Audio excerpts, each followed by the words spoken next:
البدع والأهواء، أهل البدع العقائدية وأهل البدع السياسية. نقول بيننا وبينكم السلف، بيننا وبينكم الكتب. Bismillahirrahmanirrahim. Alhamdulillahilladzi arsala rasulahu bil huda wa dinil haq liyudhhirahu 'alad dini kullihi wa kafaa billahi shahida. Wa asyhadu an la ilaha illallah wahdahu la syarika lah iqraran bihi wa tauhida. Wa asyhadu anna Muhammadan 'abduhu wa rasuluh sallallahu alaihi wa ala alihi wa sallama tasliman mazida la nabiyya ba'dah. Ikhwani fillah, a'azzani wa a'azzakumullah jami'an. Semoga Allah Subhanahu wa taala senantiasa memuliakan kita semuanya. Kita lanjutkan pelajaran kita atau bacaan kita terhadap kitab At-Tafsir Al-Muyassar. Nah, bacaan kita terhadap kitab At-Tafsir Al-Muyassar, yaitu kitab mengenai tafsir Al-Qur'anul Azim dan dikumpulkan oleh segenap para ulama. Kemudian telah diberikan rekomendasi atau diberikan muqaddimah pembukaan oleh Syekh Shalih bin Abdul Aziz Al-Syekh Atsabahullah, yang mana kitab ini At-Tafsir Al-Muyassar walaupun ringkas dan mudah dipahami, namun berdasarkan manhaj Ahlus Sunnah wal Jamaah tafsirnya, kosong daripada tahrifat, pengubahan makna dari zahir lafadznya, kosong daripada barakallahu fikum pemikiran-pemikiran atau penafsiran-penafsiran yang sesat dan yang semisalnya. Oleh karena itu sangat layak sekali kalau seandainya barakallahu fikum dibaca dan juga dipahami, karena ringkas kemudian mudah bahasanya.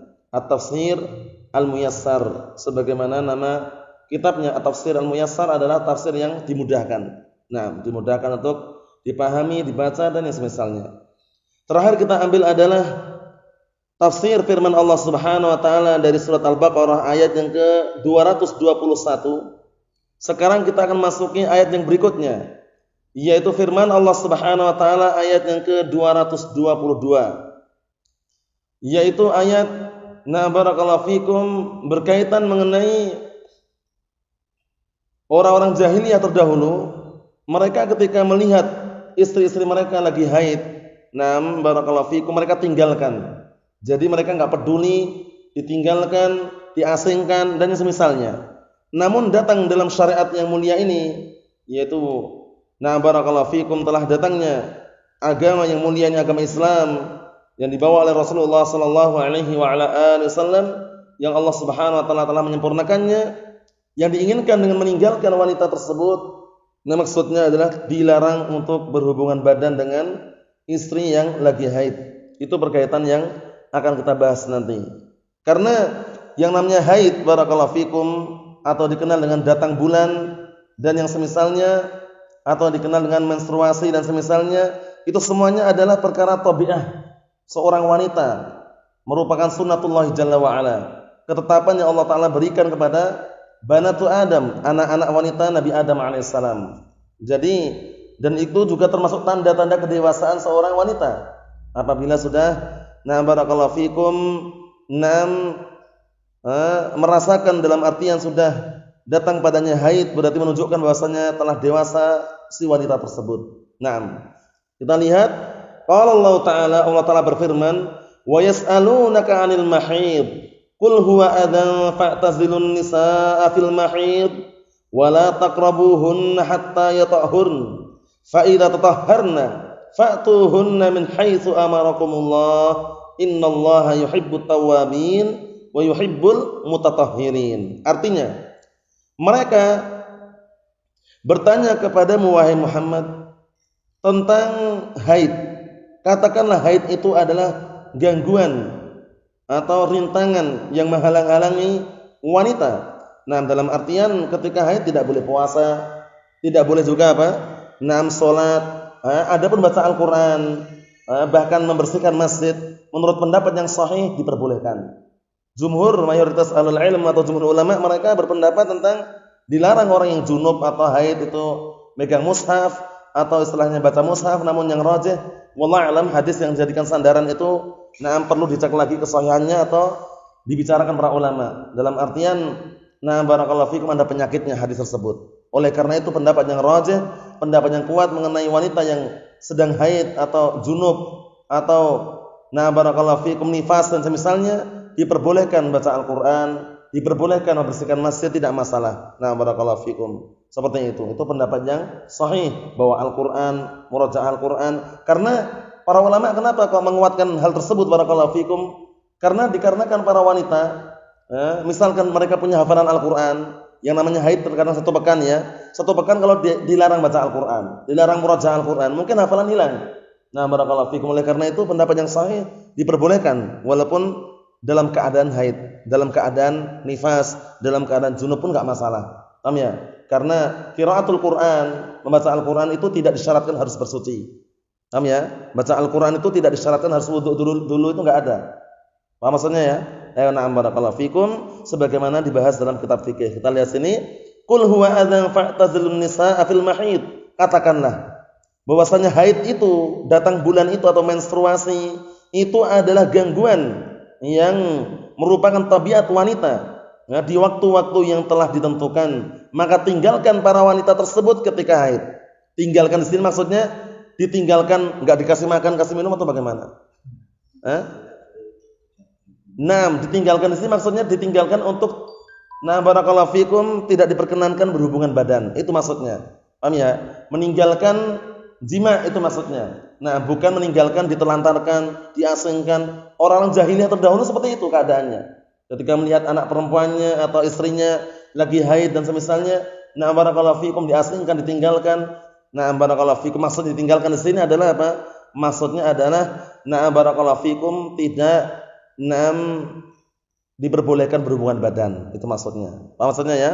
Naam. Kemudian untuk masalah haid dan nifas dan yang semisalnya, nah para wanita tentunya dilarang puasa, dilarang salat, namun yang diperintahkan untuk mengqadha bukan salatnya namun puasanya.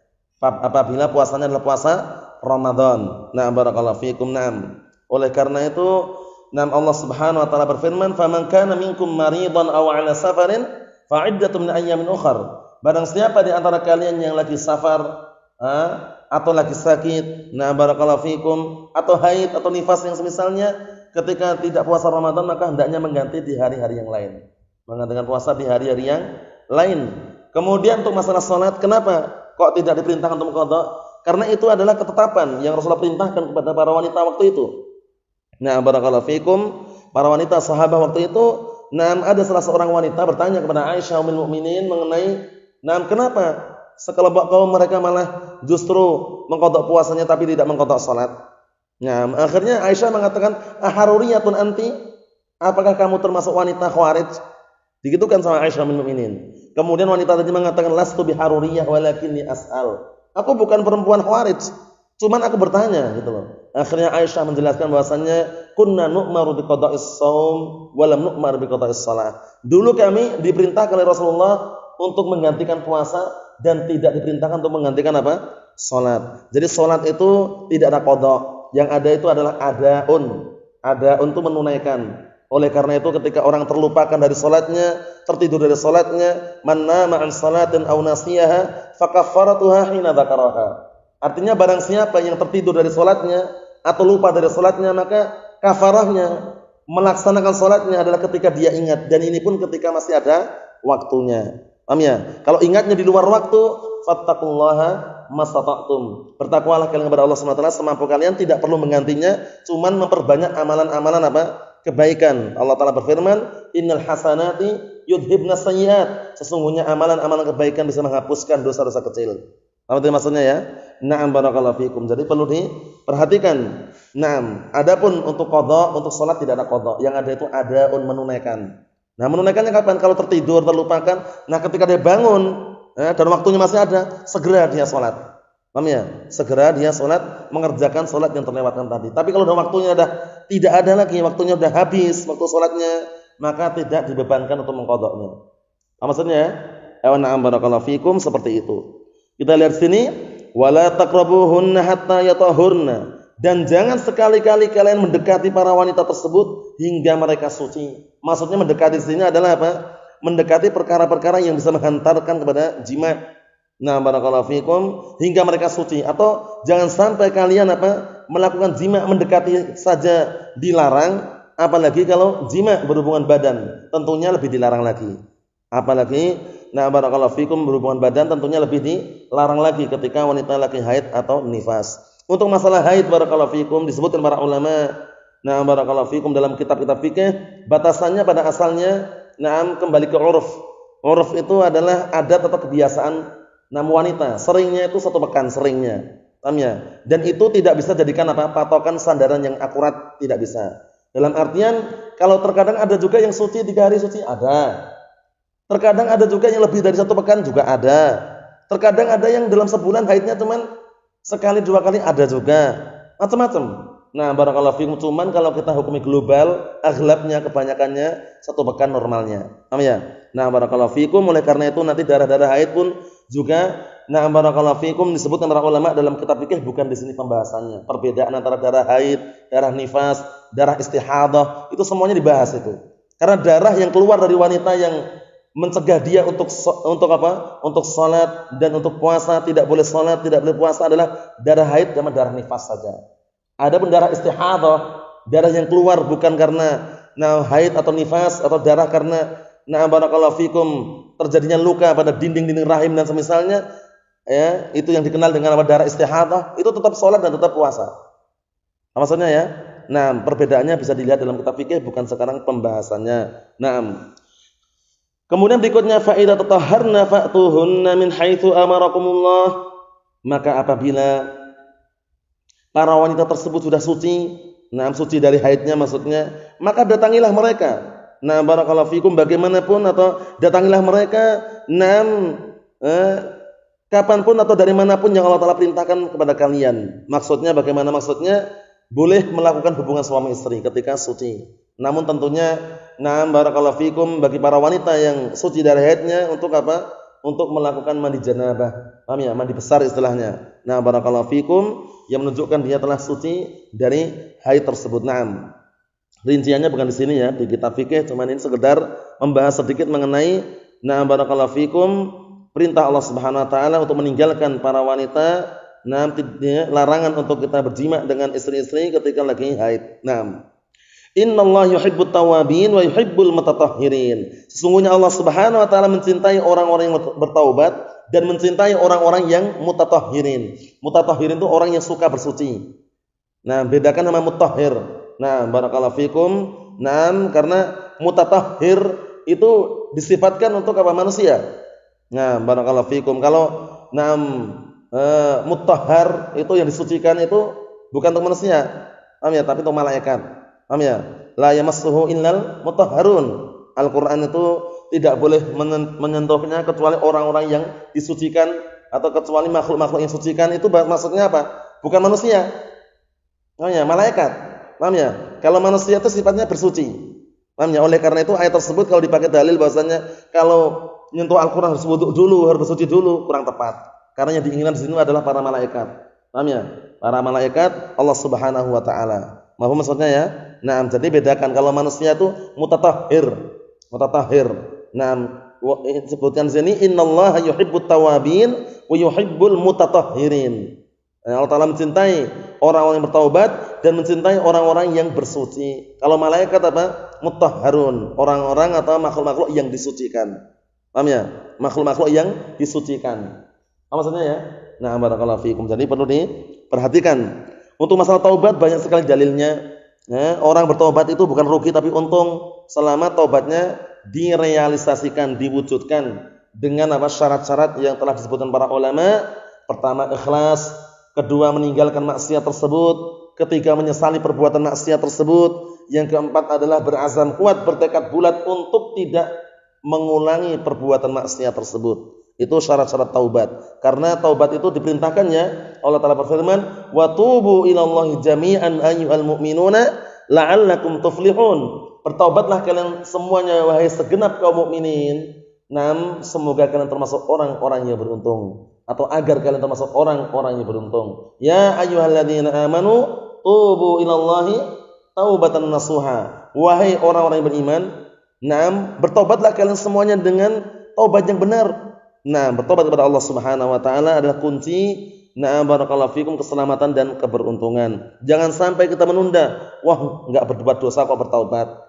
Tidak berbuat kekeliruan suruh taubat.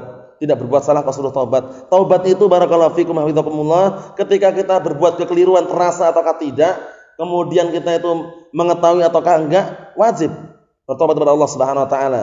Lafadznya wa tubu ilallahi jami'an ayyuhal mu'minuna la'allakum tuflihun. Bertobatlah kalian semuanya wahai segenap kaum mukminin, semoga kalian termasuk orang-orang yang beruntung.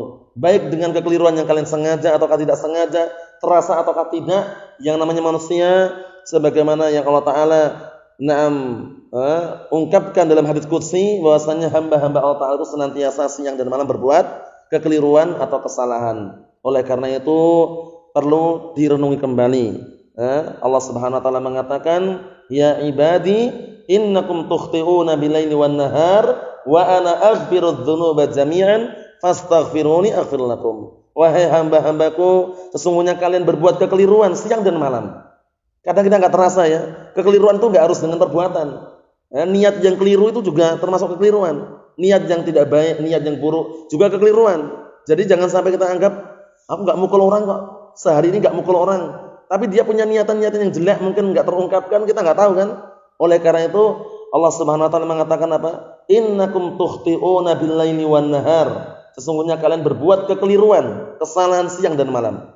Wa ana aghfirudz dzunuba jami'an. Sedangkan aku adalah zat yang mengampuni semua dosa. Fastaghfiruni aghfir lakum. Minta ampunlah kalian kepadaku, aku ampuni.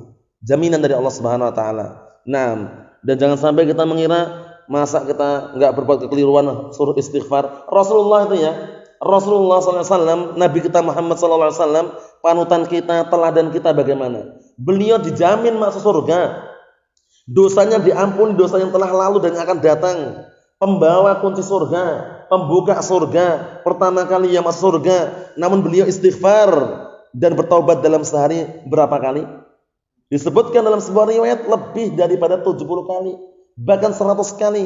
Paham ya? Menunjukkan bahwasanya beliau yang dijamin masuk surga saja, yang dosanya diampuni, dosa yang telah lalu dan yang akan datang itu aja beliau istighfar lebih daripada 70 kali. Nah, kita yang enggak ada jaminan.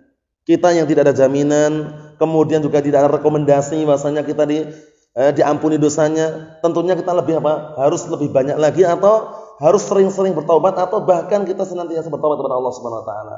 Astaghfirullah wa atubu ilaih. Seperti itu. Nah, barakallahu fiikum. Yang jelas, ini menunjukkan bahwasanya Allah Subhanahu wa taala mencintai orang-orang yang senantiasa bertaubat.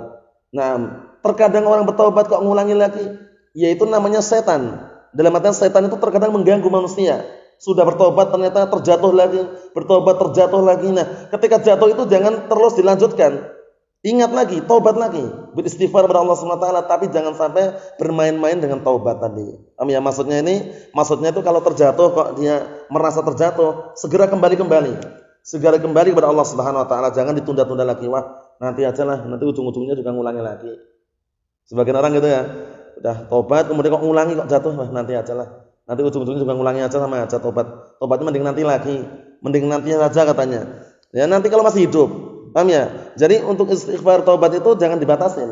Nah, barakallahu fikum, terjatuh dalam kekeliruan segera istighfar kepada Allah Subhanahu wa taala dan juga hendaknya minta kepada Allah Subhanahu wa taala akan diberikan taufik untuk senantiasa menjaga taubat tersebut. Kita lihat di sini tafsirnya, qala al-mufassirun asabahumullah wa yas'alunaka 'anil mahid wa yas'alunaka 'anil haid. Mereka bertanya kepadamu tentang haid. Apa itu haid? Wa huwa ad-dam alladhi yasilu min arhamin nisa zibillatan fi awqatin makhsusatin. Perhatikan ini. Bahwasanya haid itu adalah darah yang mengalir dari rahim-rahim para wanita.